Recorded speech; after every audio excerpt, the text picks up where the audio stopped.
Mat gone नाम के एक इंसान है और ये दुनिया के सबसे टैटूड इंसान है। इनको आप देखो देखो इनका बॉडी कैसा है। ये अपने बॉडी पे स्क्वायर स्क्वायर टैटू बना लिए हैं और मेन बात है इनका बॉडी का ऐसा कोई एरिया नहीं है जहां पे टैटू नहीं है। इनको देखो, इनको वर्ल्ड्स मोस्ट टैटूड मैन कहा जाता है। बॉडी के पूरे वॉल्यूम के हिसाब से टैटू कितना है इस मामले में ये हाईएस्ट है। टोटल 848 स्क्वायर्स है इनके बॉडी के ऊपर। फैक्ट नंबर 20, क्या आपको पता है कि टाटा स्टील, अपना इंडिया का टाटा स्टील कंपनी जो है उसका इस्तेमाल कोलकाता के हावड़ा ब्रिज में भी हुआ है और दुबई के बुर्ज खलीफा में भी हुआ है। आप देखना कितने भी कंपनी सुन लो आप, ऐसा माना जाता है टाटा तो टाटा है। रतन टाटा सर की बहुत रेस्पेक्ट करते हैं लोग। आपको पता है क्यों? क्योंकि टाटा पूरे दुनिया में छाया हुआ है। जैसे कि मैंने आपको बताया, हावड़ा ब्रिज में यूज हुआ है, बुर्ज खलीफा में उसका स्टील यूज हुआ है और दुनिया के सबसे टॉलेस्ट बिल्डिंग बुर्ज खलीफा में टाटा का Voltas air conditioning service provide करता है। Fact number 19, widest mouth gap. मतलब मैं ऐसे करूं, पूरा कितना मुंह खोल सकता हूं, ये पूरा गैप जो है, ये पूरा गैप, इस मामले में भी Guinness book of world record दिया जाता है लोगों को। और Guinness book of world record में ये देखो, इनका इस पूरे दुनिया में सबसे वाइडेस्ट माउथ है। इनका नाम है Samantha Ramsdale. Fact number 18, Albert Einstein का एक बहुत ही ब्यूटीफुल सा कोट है जो कि मैं आपको कहना चाहता हूँ। वो ये कहते हैं कि जिंदगी साइकिल चलाने की तरह है। जिस तरह साइकिल का बैलेंस बना रहे, इसके लिए आपको उसको चलाते रहना पड़ेगा ना स्पीड में, तभी तो वो एक साइड नहीं लुढ़केगा। चलते रहेगा तो वो नहीं लुढ़केगा, रुका तो लुढ़क जाएगा। तो ये कहते हैं एल्बर्ट आइंस्टाइन की जिंदगी भी ऐसे ही है। अपने जिंदगी के बैलेंस को मेंटेन करने के लिए जिंदगी में आगे बढ़ते रहना होगा। जहां रुक जाओगे वहां गिर जाओगे। फैक्ट नंबर 17, अपने इंडिया में स्कॉर्पियो, बोलेरो, ये सब बहुत ही फेमस गाड़ियां हैं जो कि हमें बहुत मात्रा में देखने मिलती है। इनका आप माइलेज भी चेक करोगे तो कुछ कुछ गाड़ियां 2 लाख किलोमीटर, 4 लाख किलोमीटर तक चल जाती है। एक मैंने स्विफ्ट गाड़ी देखा था जो कि 5 लाख किलोमीटर चल चुकी थी। तो आपको पता है मर्सिडीज बेंज जो कंपनी है वो एक हाई माइलेज अवार्ड देती है। जब भी मर्सिडीज 1 लाख मील चल जाता है और दूसरा 10 लाख मील चल जाता है, तब मर्सिडीज का ये माइलेज अवार्ड मिलता है उसके ओनर को। जिस तरह यूट्यूब में होता है ना, 1 लाख पे सिल्वर प्ले बटन, 10 लाख पे गोल्डन, जो कि मेरे पीछे है अभी, वैसे ही इसका माइलेज अवार्ड होता है। ऐसा किसी और ब्रांड में नहीं होता है मेरे ख्याल से। फैक्ट नंबर 16, स्टारबक्स जो कंपनी है वो भी टाटा का ही है, जॉइंट वेंचर में। तो आपको पता है स्टारबक्स के जो एम्प्लॉइज होते हैं, जैसे होता है ना हर ऑफिस में, हर जगह काम करने वाली जगह पे एक कोड होता है, एक एथिक्स होता है, रूल्स होते हैं जो कि हम लोग को फॉलो करना पड़ता है। तो वहां पे स्ट्रॉन्ग फ्रेग्रेंस परफ्यूम्स अलाउड नहीं होते हैं। जैसे अगर आपको स्टारबक्स में नौकरी मिल गई और आप जाने लगे मस्त परफ्यूम लगा के, तो ये वहां अलाउड नहीं है। आप सोच रहे हो क्यों अलाउड नहीं, ऐसा क्यों? स्टारबक्स में परफ्यूम का क्या, कैसे? तो इसका उत्तर यह है कि ज्यादा जब परफ्यूम का स्मेल आने लगता है तो जो कॉफी वाली वाइब है ना, देखना जब भी आप स्टारबक्स में घुसोगे तो मनमोहक सी कॉफी वाली खुशबू आएगी, कॉफी वाली एक वाइब, कॉफी वाली एक एम्बियंस आती है स्टारबक्स से। वो डैमेज ना हो जाए कोलोन परफ्यूम्स के वजह से। अब कस्टमर लगा के आएगा, उनको तो नहीं रोका जा सकता, बट एटलीस्ट मिनिमाइज हो सकता है अगर एम्प्लॉयज भी कोई कोलोन, कोई परफ्यूम लगा के नहीं आए तो। और एक बार कोई स्टारबक्स चला गया, उसको दोबारा मन करता है क्योंकि उसको मस्त ऐसा लगता है कि हाँ कॉफी वाला एम्बियंस, कॉफी पियेंगे, वो फील आता है। मतलब बिजनेस फील से ही ना चलता है। अगर बिजनेस आपका एक्सपीरियंस दे पाया लोगों को तो बिजनेस चलेगा।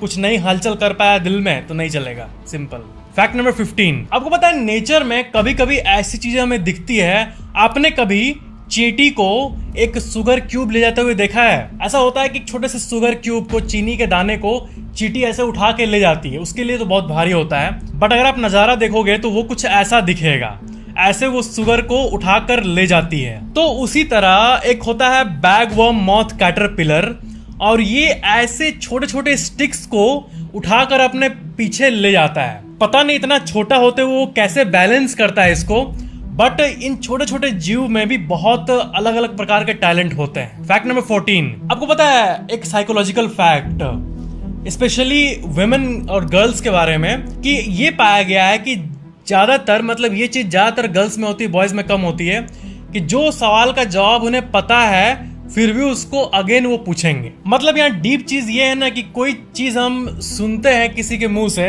तो अगर हमें अच्छा फील होता है तो हमें उस चीज को अगेन सुनने का मन करता है, तो हम फिर उसको बुलवाते हैं किसी न किसी तरह से। जैसे एक सिंपल सा एग्जांपल, अगर आपको कोई बोले कि आप अच्छे लग रहे हो दिखने में, ऐसा अगर आपको बोले तो आपको अच्छा लगता है, तो आप चाहोगे ना कि ऐसा कुछ हो जाए कि फिर से वो मेरे को बोले अच्छा। तो ये चीज जो होती है वो ज्यादातर गर्ल्स में पाई जाती है और बॉयज में भी थोड़े मात्रा में। मतलब एक डीप सा फैक्ट है ये, ऐसा नहीं कि यूनिवर्सल है, बट ऐसा जनरली ऑब्जर्व किया गया है। फैक्ट नंबर 13, आपने भालू को देखा है, बियर को ऐसा दिखता है, ठीक है, बियर ये क्यूट दिखता है, ठीक है, ऐसे पूरा फ्लफी, बट बिना बाल का भालू अगर दिख जाए तो वो बीस्ट दिखता है। मतलब बिना बाल के भालू ऐसा दिखता है। फैक्ट नंबर 12, अब्दुल कलाम जी ने ये कहा था कि कॉन्फिडेंस जो होता है ना, ये जो कॉन्फिडेंस वो अम्ब्रेला की तरह होता है, छाते की तरह, और जो बारिश होता है वो प्रॉब्लम्स की तरह होता है। तो जब भी बारिश होता है तो आप अम्ब्रेला को लेकर निकलते हो,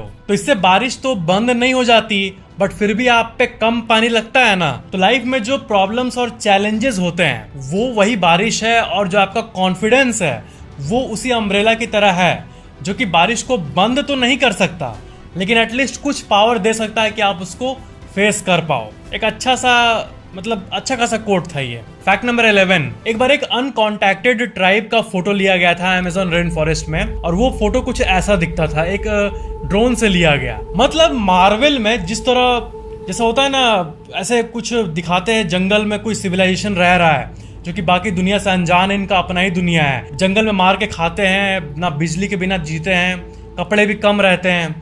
तो वैसे ट्राइब्स एक्चुअल में एग्जिस्ट करते हैं। इंडिया में हमारा फेमस नॉर्थ सेंटिनल आइलैंड, वो तो आपको पता ही होगा। वैसे ही अमेज़न में ऐसे हजारों ट्राइब्स हैं जो कि आज भी ऐसे बिना बिजली के बिना ऐसा कुछ जीते हैं। और उनमें से कुछ को जब हम लोग जो ऐसे एडवांस सिविलाइजेशन में जी रहे हैं, नॉर्मल अप्रोच करते हैं उनको, तो वो लोग भाला लेके खड़े हो जाते हैं, उनका अपना ही लैंग्वेज होता है, ऐसा होता है। बट कुछ परसेंटेज जो है वो वेलकम करते हैं नॉर्मल लोगों को, और उनको खिलाते हैं, पिलाते हैं। मतलब ऐसी बहुत सारी चीजें हैं दुनिया में जो कि ऐसे गजब टाइप की है। Fact number 10, gamophobia. आप इसके बारे में जानते हो?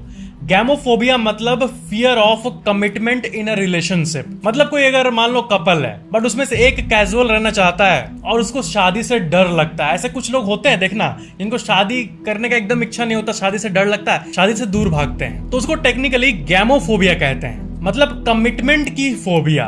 फैक्ट नंबर 9, ये न्यूज आर्टिकल देखो, साइंटिस्ट जो है वो 33 लिविंग क्रीचर्स को फाइंड किए जो कि अननोन थे हमारे लिए, और वो 50 लाख सालों से इस जगह पे रह रहे थे। साउदर्न रोमानिया में 48 स्पीसीज को फाइंड किया गया एक गुफा में। तो ऐसे क्या होता है कि कोई एक स्पीशीज अगर रहता है, एक, अब जैसे मोर को ले लो तो दुनिया में हर जगह मोर पाए जाते हैं, अर्थवर्म को ले लो तो पूरे दुनिया में हर जगह अर्थवर्म पाए जाते हैं, इसमें कोई शक नहीं। बट कभी कभी एक्सक्लूसिव वाले फाइंड होते हैं जो कि कहीं और नहीं पाए जाते हैं। तो 48 पाए गए, जिसमें से बाकी तो हर जगह अलग अलग पाए गए थे, बट 33 बिल्कुल एक्सक्लूसिव थे हमारे पूरे अर्थ में, उस स्पेसिफिक लोकेशन पे।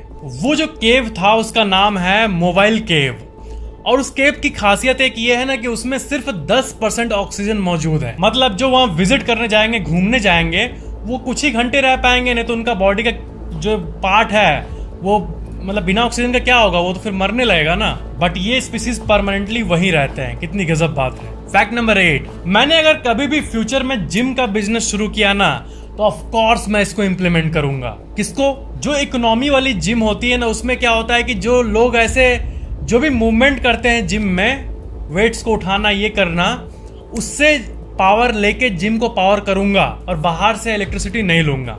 जैसे जो मैनुअल ट्रेडमिल होता है, बिना बिजली वाला, मैनुअल ट्रेडमिल में दौड़ा जा सकता है, तो वो जो मूवमेंट हो रहा है उससे तो एनर्जी जनरेट हो ही रही है ना, तो उसको अगर हम लोग जनरेटर की तरह यूज करें तो बिजली बन सकती है। और अगर कोई पुल अप पुल डाउन कुछ भी कर रहा है, तो सब मूवमेंट से थोड़ी थोड़ी एनर्जी मिला के, पूरे जिम में अगर 50 लोग वर्कआउट कर रहे हैं तो सबका मिला के अच्छा खासा इलेक्ट्रिसिटी बनता है।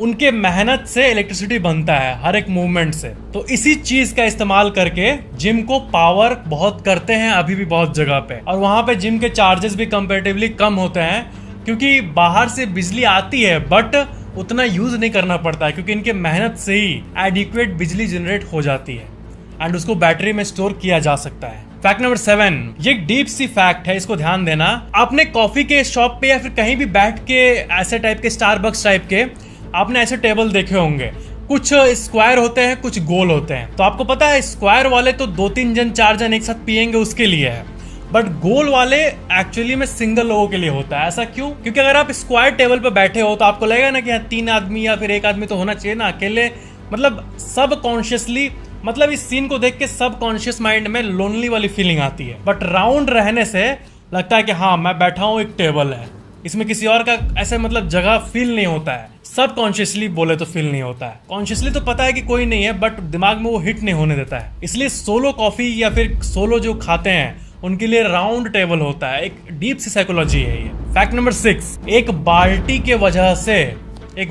के वजह से 300 सालों तक युद्ध छिड़ गई थी। जी आपने सही सुना, ये तो नियरली इम्पॉसिबल फैक्ट है।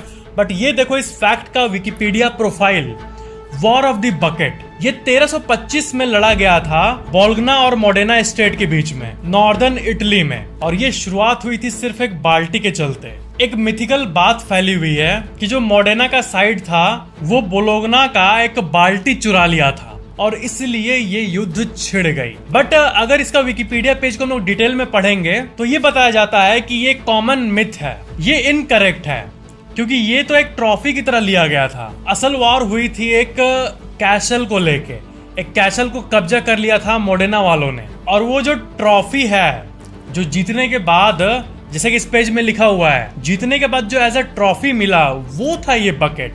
तो इस पेज को देख के कंफ्यूज मत होना, इसका ये मीनिंग है, ये जो विकिपीडिया प्रोफाइल है। फैक्ट नंबर 5, मान लो एक मैं बकेट बनाऊं जिसमें कि 200 केजी आइस क्यूब भर दूं और उसमें आपको बोलूं कि आप इसके अंदर घुस जाओ पूरा और देखता हूं कितने देर रह सकते हो, तो आप शायद 1-2 मिनट 3 मिनट तक रह जाओगे, 4 मिनट 5 मिनट 6 फिर निकल जाओगे। बट एक इंसान है जो कि 2.5 घंटे तक 2 hours and 30 minutes तक उसमें रहा, जोसेफ कोइब्रेल इनका नाम है। 2 hours 30 minutes and 57 seconds exactly, पूरे ऑलमोस्ट कंधे भर तक आइस क्यूब में ये रहे। फैक्ट नंबर 4, एक नेचर में बहुत मस्त रिलेशन के बारे में मैं आपको बताता हूँ। ये रिलेशन है क्रोकोडाइल मगरमच्छ और एक इजिप्शियन पक्षी है जिसका नाम है इजिप्शियन प्लोवर बर्ड। इन दोनों का जो रिलेशन है ना वो बहुत अमेजिंग सा है। क्या है कि क्रोकोडाइल जब खाना खाता है तो उसके दांत में जो भी खाना फंसा रहता है ना, जब मस्त पूरे दिन खाना वाना खा के शाम जब होती है तो क्रोकोडाइल बाहर आकर ऐसे मुंह खोलता है और फिर वो मुंह खोलता है तब एक पक्षी आती है और मस्त एकदम उसके दांतों के बीच से खाना निकालकर उसका टूथ क्लीनिंग का मदद करती है। और क्रोकोडाइल उस पक्षी को खाता भी नहीं है, वो क्लीन करके फिर चली जाती है, फिर क्रोकोडाइल आराम से वापस अपना मुंह बंद कर लेता है। अजीब सा रिलेशन है ये प्लोवर बर्ड और क्रोकोडाइल के बीच में। फैक्ट नंबर 3, आपको पता है कि जब यूट्यूबर्स या कोई भी आउट ऑफ कंटेंट होता है तो कितना भी हम ट्राई कर ले कंटेंट नहीं बन पाता है, और भले टाइम लेके मिले लेकिन मिलता है तो वो मस्त बूम होता है और परफॉर्मेंस भी अच्छी होती है। तो उसी तरह एनिमल प्लैनेट जो चैनल है यूट्यूब और टीवी दोनों में, उसमें एक सीरीज आता था रिवर मॉन्स्टर्स। आप में से बहुत लोग जानते होंगे और बहुत लोग नहीं भी जानते होंगे। उसमें जेरेमी वेड होते थे। तो फिर रिवर मॉन्स्टर एंड हो गया, ठीक है, वो खत्म हो गया था वो सीरीज। 2009 में शुरू हुआ था, 2017 में अचानक से खत्म हो गया, ठीक है। फिर लोग पूछ रहे थे कि इतना मस्त शो था रिवर मॉन्स्टर, खत्म क्यों कर दिया। उसमें अलग अलग क्रीचर्स के बारे में बताया जाता था जो कि नदियों में रहते थे। तो उनसे जब पूछा गया कि आप क्यों बंद कर दिए शो, तो वो ये बताएं कि मैंने इतनी मछलियों को पकड़ लिया है, ऑलमोस्ट सारी कवर हो चुकी है, जितने भी लार्ज फिश है, जितने भी अमेजिंग फिशेस हैं सारे कवर हो चुके हैं। तो वो लिटरली आउट ऑफ कंटेंट हो गए और इसलिए 2017 के सीजन को उन्होंने फाइनल सीजन डिक्लेयर कर दिया। मतलब उनका प्लान था कि जब तक मस्त मस्त मिलते जाएगा क्रीचर वो बनाते रहेंगे, उनका क्या, उनको तो प्रॉफिट हो रहा है पैसे में। लेकिन मिला ही नहीं कोई मछली। उन्होंने इतने सालों में इतना कुछ कवर कर दिया था कि फिर कंटेंट ही नहीं मिला, और 2017 के बाद आज तक कोई नया सीजन आया ही नहीं। वो इतने फिशेस को कैप्चर कर लिया ऑलमोस्ट कि कंटेंट बचा ही नहीं। Fact number 2, mad max fury road. ये जो मूवी है ये आई थी साल 2015 में। इसको डायरेक्ट किया था जॉर्ज मिलर ने और इनकी वाइफ है मार्गरेट सिक्सेल। उन्होंने अपने पति को कहा कि आप जो मूवी बना रहे हो इसको मैं एडिटिंग करूंगी। जॉर्ज ने कहा क्या बोल रही तुम एडिट करोगी। फिर उनकी वाइफ ने एक बात कहा कि एक्शन मूवीज आप अगर एडिटर हायर करोगे तो वो वैसे ही एडिट करेंगे ना जैसे कि हर टिपिकल एक्शन मूवी एडिट होती है, एकदम एक्शन सीन, कट सीन ऐसे करके नॉर्मली एडिट होती है। लेकिन अगर मैं एडिट करूंगी तो अलग तरीके से करूंगी। बाद में पता वो क्या हुआ, उनको ऑस्कर मिला फॉर हर एडिटिंग वर्क। उनके एडिटिंग वर्क के लिए उनको ऑस्कर मिला, मूवी के लिए उनको मूवी में एडिटिंग वर्क के लिए ऑस्कर मिला। फैक्ट नंबर 1, आपको पता है डीप ओशन जो है वो बहुत ही मिस्टीरियस होती है। जैसे कि आप अपने स्क्रीन पे जो क्रीचर देख रहे हो, ऐसे टाइप के क्रीचर्स डीप सी में पाए जाते हैं। समुद्र के सबसे डीपेस्ट पॉइंट पे एक मछली आती है जिसका नाम है स्नेल फिश। और ये जो फिश है, आपको मैं बता दूं, ये 1600 हाथियों का वजन सह सकती है। ये फिश हर सेकेंड 1600 हाथियों का वजन अपने बॉडी पर सह रही होती है। बट क्योंकि ये डीप सी में ही इनका जन्म हुआ है और ये चलते आ रहा है पूरा साइकिल इनका स्पीसीज का, तो इनको आदत हो गई है और इनका हड्डी इतना मजबूत हो गया है इवोल्यूशन के चलते कि इनको कुछ भी नहीं होता है। क्या है कि पूरे समुद्र अगर यहाँ लेयर है टॉप पे, यहाँ पे जहाजें चलती है, पानी जहाज, तो इतने नीचे आते आते वो जो प्रेशर होता है वो बढ़ते जाता है। अगर कोई कांच का कोई ऑब्जेक्ट ले जाए उसको पूरा डीप सी में, तो जितना डाउन जाएंगे टेक्निकली उतना प्रेशर इंक्रीज होता रहेगा। तो सबसे ऊपर जो मछलियां रहती है उनके बॉडी पे तो कम प्रेशर होता है, बट जो एकदम एंड पे रहती है वो भी एकदम लोएस्ट पॉइंट पे उनका बॉडी इतना अमेजिंग होता है। मतलब उनका हड्डी हर सेकंड इतना सहरा होता है, उनका बोन कितना स्ट्रांग होता है। ये देखो 1600 हाथियों का वजन एक इतने छोटे से मछली के बोन पे। बाप रे, गूज़बम्प्स। लाइफ में मैं कभी ना कभी डीप सी को एक्सप्लोर करना चाहूंगा ही चाहूंगा। तो ये था आज का वीडियो। ऐसी और अमेजिंग फैक्ट्स के लिए मैं आपको ये वाला वीडियो रेकमेंड करूंगा जो कि आपके स्क्रीन पे अभी आ रहा है। इस वीडियो को जरूर वॉच करना, इस वीडियो को लाइक जरूर करना, कमेंट करना और शेयर जरूर कर देना ताकि सबको नॉलेज मिले। और चैनल को सब्सक्राइब करके बेल आइकन जरूर ऑन कर लेना और ऑल पे क्लिक कर देना ताकि अगले वीडियो की नोटिफिकेशन आपको सबसे पहले मिल जाए। Thank you so much for watching this video.